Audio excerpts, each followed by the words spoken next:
السلام علیکم dear students. تو آج کی اس ویڈیو کے اندر ہم سٹارٹ کرنے والے ہیں 9th کلاس کا ترجمہ قرآن المجید. تو ترجمہ قرآن المجید کے اندر جو ہمارا پہلا ٹاپک ہوگا وہ ہوگا ہمارے سورۃ مریم کے اوپر. تو ہم پہلے سٹارٹ کرتے ہیں اس کی ایکسرسائز کو اور ہم چلتے ہیں اس کی ایکسرسائز کی طرف. آپ نے ایک دفعہ اس کی اچھے سے ریڈنگ کر لینی ہے اور اس کے بعد ہمارے پاس جو چیزیں آتی ہیں وہ اس کی مین چیز ہے، وہ ایکسرسائز ہے. تو ہم پہلے ایکسرسائز کی طرف چلتے ہیں. یہاں پر ہمارے پاس آتا ہے سب سے پہلا کوسچن ہے، حبشہ کے بادشاہ کو کہا جاتا تھا. تو حبشہ کے بادشاہ کو کہا جاتا تھا نجاشی. اس کا جو پہلا آنسر ہے وہ نجاشی ہے. اس کے بعد جو ہمارا سیکنڈ ایم سی کیوز آتا ہے اس میں آتا ہے شاہ حبشہ کے دربار میں تلاوت کی گئی. تو یہ تلاوت تھی سورۃ مریم کی. اس کے بعد ہمارے پاس تھرڈ آتا ہے نجاشی کے دربار میں سورۃ مریم کی تلاوت کی حضرت جعفر طیار نے. تو ہمارے پاس فورتھ ایم سی کیوز آتا ہے. اس میں ہمارے سے پوچھا جاتا ہے کہ سورۃ مریم کی کل آیات کتنی ہے. تو اس کی تعداد بتانی ہے. اس کی تعداد ٹوٹل 98 ہے، 98. ٹھیک ہے. تو اس کے بعد ہمارے پاس معجزانہ طریقے سے تخلیق ہوئی. کس کی تخلیق ہوئی تھی؟ حضرت عیسیٰ علیہ السلام کی.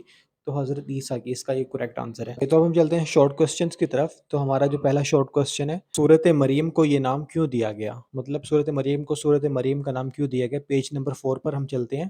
تو اس کا آنسر پیج نمبر 4 پر ہے. اس کوسچن کا آنسر ٹاپ پر ہے یہاں پر. تو یہاں پر جو سٹارٹنگ میں لکھا ہوا ہے تعارف، تو یہاں پر ہے سورۃ مریم میں حضرت مریم کا تفصیلی تذکرہ ہے، اس لیے اس کا نام سورۃ مریم رکھا گیا ہے. تو یہاں تک آپ نے کر لینا ہے.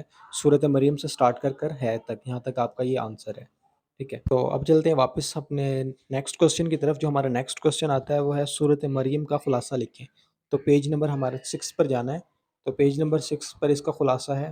تو پیج نمبر 6 کے اوپر ٹاپ پر یہاں پر ہے سورۃ مریم کا خلاصہ توحید، رسالت اور آخرت کا بیان ہے. تو چلتے ہیں نیکسٹ کوسچن کی طرف. نیکسٹ کوسچن ہے ہمارا سورۃ مریم کے عملی اور علمی نکات میں سے کوئی سے دو تحریر کیجیے. پیج نمبر 6 پر اس کا آنسر ہے. تو پیج نمبر 6 پر ہم آ چکے ہیں دوبارہ سے واپس، اور اسی کے مطلب باٹم میں نیچے آنا ہے ہم نے یہاں پر.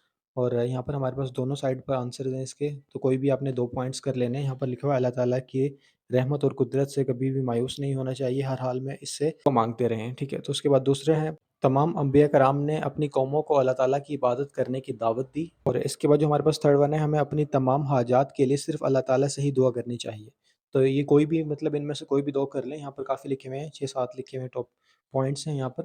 تو کوئی بھی ان میں سے 2 پک کر لیں. جو میں نے پڑھے ہیں لاسٹ والے 2 وہ پڑھ لیں. اس کے بعد ہے ہجرت حبشہ کا سبب کیا تھا. تو اس کا سبب بتانا ہے. ہم نے چلنا ہے یہاں پر پیج نمبر پر جانا ہے. ٹھیک ہے. تو پیج نمبر 4 پر جہاں پر کوسچن نمبر 1 اینڈ ہوا تھا وہیں پر ہے اس کا آنسر. تو وہاں سے سٹارٹ ہوتا ہے سورۃ مریم اس زمانے میں نازل ہوئی جب مشرکین مکہ مسلمانوں پر ظلم کر رہے تھے. اس موقع پر حضرت محمد صلی اللہ علیہ وآلہ وسلم نے صحابہ کرام کو حبشہ کی طرف ہجرت کرنے کا حکم فرمایا. ٹھیک ہے. تو یہاں تک اس کا آنسر بنتا ہے. تو یہ آپ کا کوسچن نمبر جو ہوگا 4 ہوگا. اس کے بعد چلتے ہیں نیکسٹ کوسچن پر. سورۃ مریم کی تلاوت سن کر نجاشی نے کیا کہا؟ تو اس کا آنسر جو ہے وہ 5 اور 6 پیج پر بنتا ہے. ٹھیک ہے. تو آپ نے 5 اور 6 پر جانا ہے. لاسٹ میں جانا ہے 5 کے. یہاں پر لکھا ہوا ہے یہ کلام اور انجیل ایک ہی چراغ کی روشنیاں ہیں. نجاشی نے مسلمانوں کو واپس کرنے سے انکار کر دیا. اس طرح مکہ والوں کا یہ وفد ناکام واپس ہوا. اور اس کے بعد جو ہمارے پاس نیکسٹ ہے، ہمارے پاس نیکسٹ پر آ جاتا ہے مسلمان وہاں امن و سکون سے رہنے لگے. تو یہاں تک اس کا آنسر بنتا ہے. ٹھیک ہے. آپ نے یہاں پر کر لینا ہے. تو یہاں پر آپ نشان لگانے. کوسچن نمبر 5 لاسٹ کوسچن تھا یہ. ٹھیک ہے. تو اس کے بعد ہم چلتے ہیں یہاں پر ہمارے پاس لکھے ہوئے کچھ عربک ورڈز لکھے ہوئے ہیں، ان کا ہم نے ترجمہ کرنا ہے. یہاں پر لکھا ہوا ہے کوئی سے 5 کریں. یہاں پر 7 لکھے ہوئے ہیں تو میں نے یہاں پر ساروں کو ہی ترجمہ لکھ دیا ہے.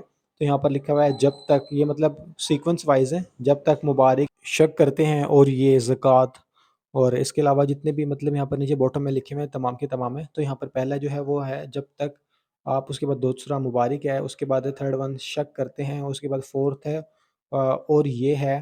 ٹھیک ہے. اس کے بعد ہمارے پاس ففتھ آتا ہے وہ ہے زکوٰۃ کا. اور اس کے بعد ہمارے پاس جو نیکسٹ آ جاتا ہے وہ ہے ہمارے پاس شرارتی، اور اس کے بعد لاسٹ والا لینا. ٹھیک ہے. تو یہ تمام کا ترجمہ یہاں پر میں نے لکھ دیا ہے. تو آپ یہاں پر کاپی کر سکتے ہیں. اس کے بعد ہمارے پاس لاسٹ ہے دی گئی آیات کا بامحاورہ ترجمہ لکھیں. ٹھیک ہے. یہاں پر 4 آیات دی گئی ہیں، ان کا بامحاورہ ترجمہ کرنا ہے.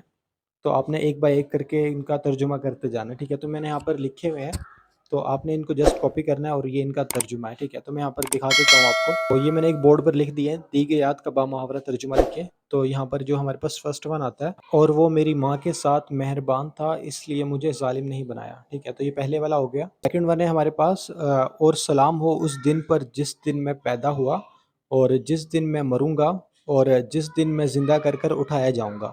تو یہ سیکنڈ والا ہے ہمارے پاس. یہ عیسیٰ ابن مریم ہے، وہ کلمہ حق ہے جس میں یہ جھگڑتے ہیں.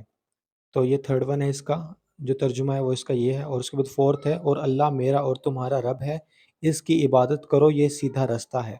تو یہ فورتھ والا ہے. ہوپ سو کہ یہ آپ کو ہیلپ فل رہا ہوگا. اور جو ہمارے پاس یہ نیکسٹ والا آتا ہے، یہ میں آپ کو ڈسکرپشن کے اندر ایک PDF میں یا پھر ویسے ٹائپ کر یہ تفصیلی جو ہے وہ میں لکھ دوں گا، کیونکہ یہ بھی کور کرنا تھوڑا ایزی نہیں ہوگا، کیونکہ اس کو رائٹ ڈاؤن کرنا پڑے گا، تو میں ایسے کر دوں گا، اور ہوپ سو کہ آپ کو یہ ایزی لگا ہوگا۔ تو اور جو ہمارے پاس نیکسٹ جو ہے ہمارے پاس آتی ہے سورۃ طلح، تو اس کو بھی نیکسٹ ٹائم انشاءاللہ کور کریں گے، ٹھیک ہے؟ ملتے ہیں نیکسٹ ویڈیو میں، اللہ حافظ۔